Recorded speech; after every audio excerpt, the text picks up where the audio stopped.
विज्ञापन से विकास की ओर हमने ले जाने की कोशिश की।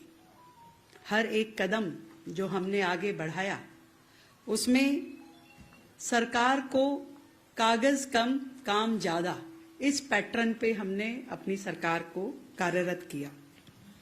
आज वह वाक्य जमीन पे खड़ा हुआ दिखाई देता है जब मैं कह सकती हूं कि आज दिल्ली में जो सरकार है वो पोस्टर्स की राजनीति नहीं करती, ट्वीट की राजनीति नहीं करती।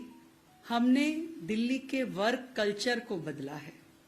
हमने जो पहले की सरकारें शोर मचाती थी, हम समाधान देते हैं। जो पहले टाल मटोल करते थे, हम टाइमलाइन देकर के काम करते हैं। जो पहले केवल आरोप प्रत्यारोप लगाते थे, हम अपना उत्तरदायित्व निभाते हैं। और मार्गदर्शन है भारतीय जनता पार्टी की राष्ट्रवादी विचारधारा का और हमारे प्रधानमंत्री आदरणीय श्री नरेंद्र मोदी जी के मूल मंत्र सबका साथ, सबका विकास और सबका प्रयास। इस मंत्र के साथ हम मैं की नहीं, हम की राजनीति कर रहे हैं। आज 1 साल पूरा होने पे मैं ये दिल्ली वासियों को विश्वास के साथ कह सकती हूं कि दिल्ली में एक सकारात्मक परिवर्तन लाने के लिए हमने हर सेक्टर में काम किया। और विशेष रूप से यदि जब मैं आप सबके बीच में अपनी रिपोर्ट कार्ड पेश कर रही हूं तो प्रमुख बिंदुओं पे मैं चर्चा करूंगी और उसके बाद में ये किताब आप सब तक पहुंचेगी जिसमें हमने अपनी पूरी विस्तृत रिपोर्ट दी है। यदि सर्वप्रथम कहना चाहूंगी, क्योंकि भारतीय जनता पार्टी आदरणीय दीनदयाल उपाध्याय जी के अंत्योदय के विजन के साथ काम करती है। हमारी सरकार ने गरीब कल्याण के लिए अनेकों योजनाओं पे काम शुरू किया। ये 365 के 365 दिन हमने कोशिश की कि रोजाना दिल्ली एक कदम आगे बढ़े वेलफेयर की दृष्टि से, गरीब कल्याण की दृष्टि से। और मुझे खुशी है कि जो पहला दिन था सरकार का, पहले ही दिन पिछली 20 फरवरी को हमने अपनी पहली कैबिनेट में जिस निर्णय को हमने लिया वो था आयुष्मान योजना, 10 लाख का हेल्थ कवर। और इस 1 साल में उस हेल्थ कवर के लिए हमारे पास 7 लाख लोग रजिस्टर हुए और आज 30,000 से ज्यादा लोगों ने इस योजना के माध्यम से, आयुष्मान और व्यय वंदन योजना के माध्यम से हेल्थ का लाभ लिया। इस बात की मुझे खुशी है। और जो गरीब कल्याण का दूसरा मूल मंत्र है, सबसे बड़ी जरूरत जो किसी व्यक्ति की होती है वो भूख होती है। हमने इस बात पे काम किया कि दिल्ली जो देश की राजधानी है, यहां कोई भूखा ना सोए। अटल कैंटीन उसी विजन के साथ शुरू की गई। मुझे खुशी है कि आज दिल्ली में 70 अटल कैंटीन काम कर रही हैं, जिसमें मात्र 5 रुपए में गरीब को, श्रमिक को, मजदूर को बहुत ही सम्मानजनक तरीके के साथ में भरपेट भोजन मिलता है। 70 कैंटीन यानी 70,000 लोग रोजाना हमारी इन अटल कैंटीन्स के माध्यम से भोजन ग्रहण कर पा रहे हैं। और गरीब कल्याण की बात और झुग्गी बस्तियों में जो लोग, जो परिवार दिल्ली में रह रहे हैं उसकी बात ना करूं, ऐसा नहीं हो सकता। हमारे संकल्प पत्र से लेकर के हर काम में आपको दिखाई देगा जो प्रतिबद्धता हमारी दिल्ली के झुग्गी वासियों के लिए थी, उसको हमने अपने हर काम के साथ जोड़ा। 700 करोड़ रुपए का फंड हमने अपने बजट, जो कि 1 लाख करोड़ का बजट सरकार ने पेश किया, तो हर सेक्टर को जब बजट डिस्ट्रीब्यूशन हो रहा था तो झुग्गी एरिया के लिए, झुग्गी बस्तियों में विकास कार्यों के लिए हमने 700 करोड़ रुपए का बजट दिया, ताकि झुग्गी में भी नाली, खड़ंजा, शौचालय, बच्चों के लिए पार्क इत्यादि ये सारी सुविधाएं अनेकों झुग्गियों में। अब से पहले बहनों के लिए स्नान घर नहीं थे, शौचालयों की बड़ी बुरी व्यवस्था थी, पर 700 करोड़ रुपए के बजट के माध्यम से इन सभी झुग्गी बस्तियों में काम शुरू हुआ, ताकि झुग्गी के लोग भी सम्मानजनक तरीके से रहें। और वहीं दूसरी ओर झुग्गी को मकान देने की बात जो हमने कही थी, उस पे भी हमने काम शुरू किया।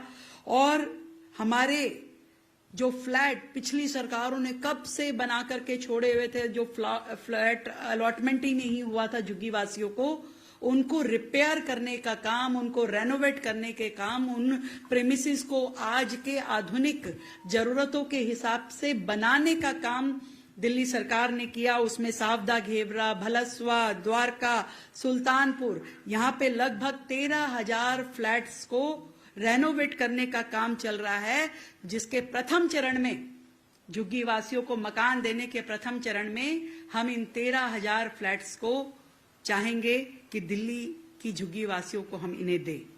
और वहीं दिल्ली में देश की सबसे ज्यादा मिनिमम वेजेस यदि कहीं लागू की गई तो वो दिल्ली में लागू की गई। आज हम 22,411 रुपए की मिनिमम वेज जो है अपने मजदूर भाई को दे रहे हैं, जो कि पूरे देश में सबसे ज्यादा है। वहीं वो मजदूर और रोजगार वाली बहनें जो अपने परिवार में छोटे बच्चों के साथ रहती हैं और काम पे जाना चाहती है, नौकरी करती है, फैक्ट्री में जाती है, पर उसके बच्चे कहाँ रहें, कहाँ छोड़ के जाए, उस चिंता को जब वो सताती थी तो उसके लिए दिल्ली सरकार ने 500 पालना केंद्र, क्रच सेंटर्स खोले, जहां वो मजदूर श्रमिक बहन अपने बच्चों को छोड़ के जा सकती है और उन बच्चों का ध्यान रखने के लिए दिल्ली सरकार ने बीड़ा उठाया। इन 500 पालना केंद्र के माध्यम से मैं समझती हूं कि दिल्ली की श्रमिक बहनों के लिए अत्यंत ही लाभ उनको मिल रहा है। हमने एसटी/एससी बस्तियों में भी 85 करोड़ के काम जो हैं इस साल सैंक्शन किए, जो अब 146 परियोजनाओं के रूप में दिल्ली में काम चल रहे हैं। दूसरे सेगमेंट पे मैं आती हूं। दिल्ली की जो बहुत ही मूलभूत जरूरत है वो है पानी और सीवर। वर्षों से दिल्ली की जनता बड़े बड़े सपने ना देख करके छोटी छोटी जरूरतों पे कंसंट्रेट कर रही थी कि पानी नहीं है दिल्ली में, पाइपलाइन नहीं है, सीवर लाइन नहीं है। उस दिशा में हमने वाटर लाइंस के लिए ट्रांसमिशन जो लाइंस होती हैं उनको 13 किलोमीटर लाइन को हमने रिप्लेस किया, और दूसरी ओर जो डिस्ट्रीब्यूशन नेटवर्क है उसमें हमने 172 किलोमीटर लाइन को नया डाला या रिप्लेस किया, 172 किलोमीटर लाइन को, और साथ ही 37 किलोमीटर नई लाइंस डालने के लिए हमने वर्क अवार्ड कर दिए हैं। और सेकेंडरी और डिस्ट्रीब्यूशन जो लाइंस हैं, वाटर लाइंस, 833 किलोमीटर, इनके भी हमने वर्क अवार्ड कर दिए हैं, जो कि दिल्ली में अलग अलग विधानसभाओं में ये काम शुरू होने जा रहे हैं या शुरू हो चुके हैं।